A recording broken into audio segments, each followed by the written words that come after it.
Hello everyone and welcome to Witches of the Moon. My name is Jen and I'm your Tuesday hostess.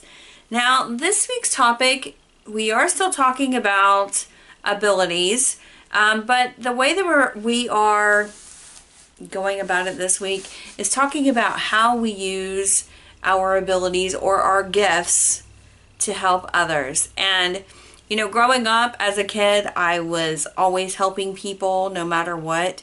We had, some elderly people that live right down the street from us. And if they needed help in with their groceries or they needed help moving stuff outside, I would go help them or my brother would go help them. It's just something that we always did.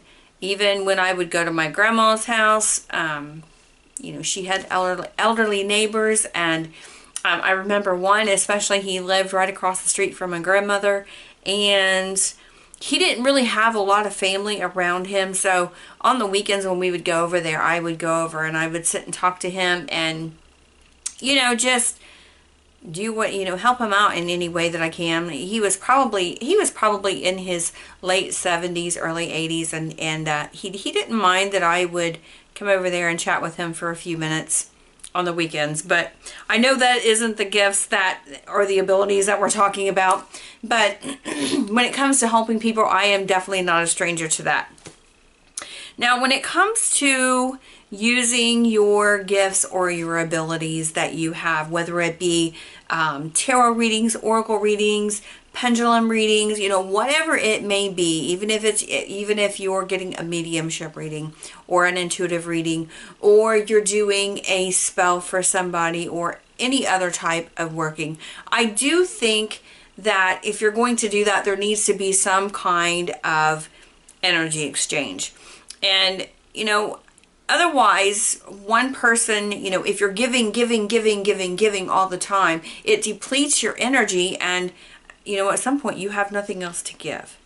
And so there needs to be a balance. There needs to be a give and take. Just like in any other relationship that you have, there's always a give and take when it comes to healthy relationships and everything else. So, using your abilities or your gifts to help others is no exception. I do think there should be an energy balance, and it's something that I've had to learn throughout the years, because normally I would do something for somebody and you'd be like, yeah, you don't owe me anything, whatever, but it does take a toll on you.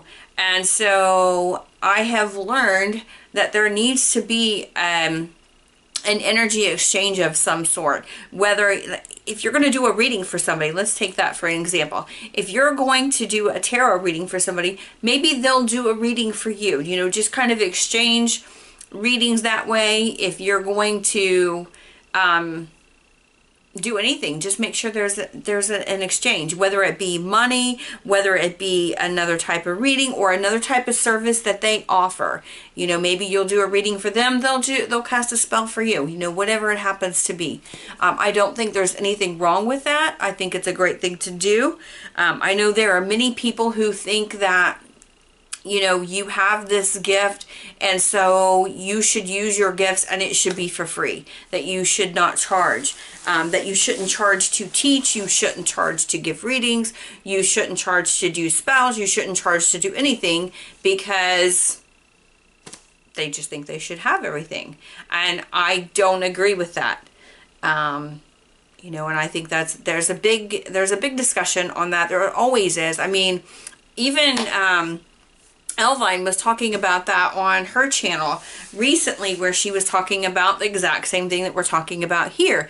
Using your gifts, your abilities, whatever it is, your spellcraft, whatever, for money, and people having a hard time with that. It's just like she was saying, you don't complain about purchasing products, so why would you complain and expect somebody to give you a service for free? I mean, it just doesn't work like that in this world. Years ago, just like she was saying, there was the barter system because there was no money. So that's what people did. And today, there's nothing wrong with that. If you're going to, like I said, do an exchange, it doesn't have to be necessarily money, but there needs to be an equal exchange and something that both parties can come to an agreement on. So, like I said, I think it's great to use your gifts or your abilities to help others. I'm all for it, but just keep in mind that there needs to be an equal give and take on that. It can't just be one-sided. So that's really all I have to say on the topic, and I'm sure my other lovely friends, my host and hostesses, will have some other things to say on this subject. So be sure to watch all of their amazing videos, and be sure to subscribe, because we are doing a giveaway. Actually, Natalie said there's 2 of them, so make sure that you are going to be able to be part of that. So until next time, I will talk to you later. Bye.